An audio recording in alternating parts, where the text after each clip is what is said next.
I was there the day that Wild Card went on the market.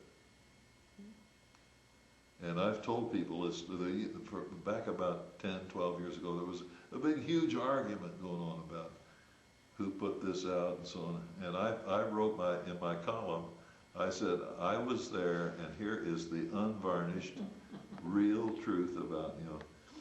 And I went up, Bill Simon and Frank Garcia and I went up to Tannen's one Saturday. And down at the end of the counter, they had the magazine periodical rack. And Garcia and I were talking about something, I don't know what it was, and Simon was over at the periodical rack, and he pulled out, I think it was an English publication, I don't remember which one now, and he was thumbing through it, and he says, hey, you guys are really missing out.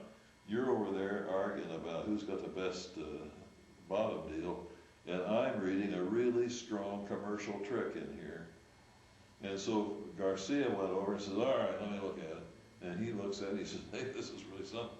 So he goes, he used to be a demonstrator there, so he goes behind the counter, goes in the back room where they got bins of cards and double facers and all kinds, and he finds enough cards to make up a set to do the trick, and comes out and does it a couple times, you know, and it was pretty good. And then guys start coming in, you know, that have not been there before, and he'd say, here, I'll show you a new card trick.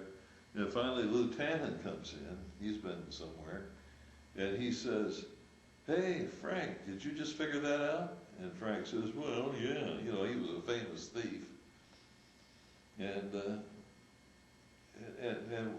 Lou says, hey, what do we call that? Somebody says, Wild Card.